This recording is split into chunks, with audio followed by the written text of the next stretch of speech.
first speech, my persuasion speech. That's my audience. Guys, wave at the camera. And I'm going to go ahead and begin. Basically, I just want to tell you guys a story about Hamada Hassan. And her story basically epitomizes the untold harsh devastation that the 100-to-1 ratio has wreaked on individuals in their family. I'm going to go into the detail of what the 100-1 ratio means. When Ms. Hassan was 21 years old, she was in a horribly abusive relationship in which she fled her abusive boyfriend, the father of her two little girls, and she fled to her cousin's house in Nebraska. Eventually, Ms. Hassan, the mother of the two young children, she fled to live with her cousin, and where she found sanctuary in a safe place, and also to live hundreds of miles away from her abuser. Unfortunately, Ms. Hassan's cousin dealt crack cocaine.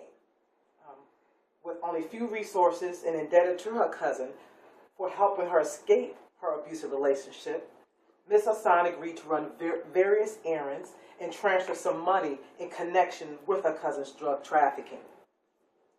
Knowing that this was not a place for her two young daughters, Ms. Hassan found the strength to move back to Portland, Oregon, to get away from the drug operation and to create a better life for her daughters and to earn an honest living. However, and unfortunately, Ms. Hassan was indicted and convicted of conspiracy to distribute crack cocaine during her time in Omaha, Nebraska. In 1993, Ms. Hamada, along with her cousin, was sentenced to life in prison for conspiracy to distribute powder and crack cocaine, interstate travel in aid of racketeering, and the use of telephone to commit a felony based off of the nation's federal guidelines of mandatory minimums. I'm going to go into detail about what the mandatory minimums were. Back in 1986, there was a drug abuse policy that was signed by Ronald Reagan. This is basically the war on drugs evolution that started when crack cocaine in 1984 through 85 fled our urban areas. Back to Mrs. Hassan, she was prosecuted for these crimes because she did not testify against her cousin for the government. She was offered a deal to have all the charges dismissed if she would be willing to commit perjury for the prosecution and obtaining a conviction against her cousin. The man who was originally arrested in this possession drug case and who they seized the drugs from, he was given a non-prosecution agreement in exchange for his testimony. Hamada, who had no prior criminal record, went to trial along with 3 of her co-defendants, and they testified against her, claiming that she had led the entire drug operation. Although no drugs were found on her, nor did police ever observe her selling, using, or possessing the drugs, she was labeled as the manager of the conspiracy and held responsible for the 13 pounds of crack cocaine that was found on the person who accused her of being the manager of the conspiracy. Now I'm going to go into detail of the Fair Sentencing Act and what basically I'm trying to persuade for you guys today. Did you know that there were many cases like Ms. Hamada of people who were convicted of a nonviolent drug offense but received longer sentences for offenses involving crack cocaine than for offenses involving the same amount of powder cocaine, which is 2 forms of the same drug. In 2010, President Obama signed the Fair Sentencing Act, which reduced the sentencing disparity between offenses for crack and powder cocaine from 100-1 ratio to 18-1 ratio. There was a time, back before the Fair Sentencing Act was signed by Obama, that the simple possession, not trafficking, the simple possession of 5 grams of crack cocaine carried a 5-year mandatory minimum. This is a packet of Splenda sugar. This is what the 5 grams is. So this was a mandatory minimum sentence. If a person was found with this, not for trafficking, but just in possession, they had to do a minimum of 5 years. This is what I'm talking about today, about how basically I oppose the Fair Sentencing Act. The ratio needs to be changed from 18-1 to 1-1. In Mrs. Hamada case, it doesn't help her at all. At all. The Fair Sentencing Clarification Act will allow those sentenced to prison under outdated crack cocaine sentencing guidelines to petition for shorter sentences.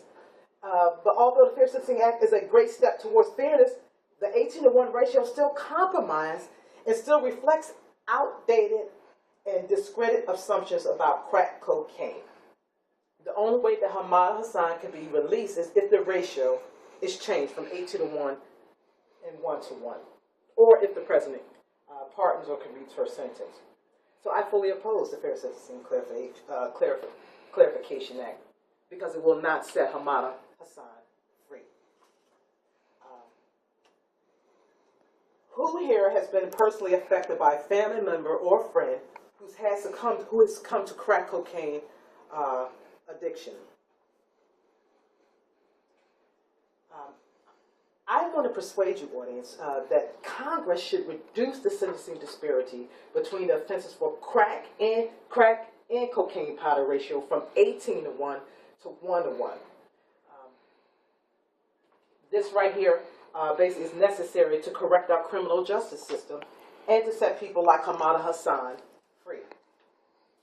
Under the old federal sentencing guidelines, which at one time the Anti-Drug Abuse Act of 1986 was enough to warrant a term in life, in 1999, a judge in Hamada's case resentenced her to 12 years, citing amended federal guidelines, and after he received letters from Hamada's many supporters, including prison officials, unfortunately, the government overturned the judge's resentence of 12 years to 27 years. Hamada Hassan has been in jail, as of right now, 17 years. 17 years for minimums like this. 5 years a minimum sentence like this. Now, I know some of you guys are answering the analysis questions that most of you have had a family member or a friend who's come to the crack cocaine epidemic here in America. Most of you guys answered yes to family members and friends stealing from you to pay for their crack addiction. So I ask you to listen with an open mind while I discuss how we can improve our criminal justice system by having Congress change the Fair Sentencing Act ratio from 18-1 to 1-1. Let me tell you what my plan is here. We need to convince the government to eliminate incarceration for certain types of low-level, nonviolent drug offenses. That's the first step. We need to identify the offenses that are a result of mental illness. If they have a mental illness, they don't need to be incarcerated. They need help. Drug addiction. And lastly, first-time offenders. They all need to be identified so they are not put with the violent offenders. We have to definitely segregate the nonviolent offenders from the violent offenders so that they won't become tainted or corrupted by the violent offenders.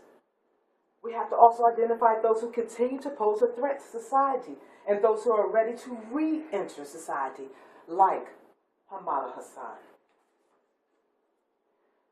Secondly, we need to strengthen cost-effective alternatives to incarceration and drug treatment programs. We can do that by strengthening our parole and probation systems so that those who genuinely pose risk are adequately monitored. We should ensure that those who need drug treatments get it so that they can avoid reoffending and then they can re-enter society.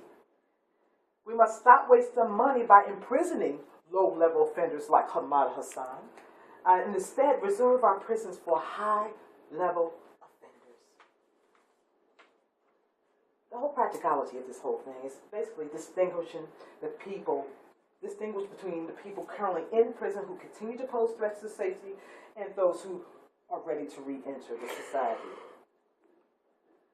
We should release prisoners who have proven that they are ready to re-enter society, especially if they earn credit for time served and who have completed job training and education programs. We should transition people currently incarcerated into an independent living environment, such as a halfway house.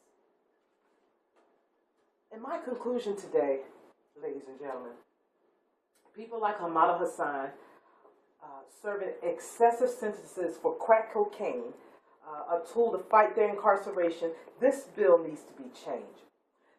With this bill being changed from a ratio of 18-1 to 1-1, it will help finish the work that was started with Obama in 2010, signed the Fair Sentencing Act. While this bill is much needed step towards righting the wrong of our drug sentencing laws, a sizable sentence gap still remains. Congress should close the gap and move to guarantee that others sentenced under the unfair and outdated guidelines have a chance to challenge their sentences. Congress must ensure our justice system is based on fact, fairness, and not injustice. We have to reunite Hamada Hassan.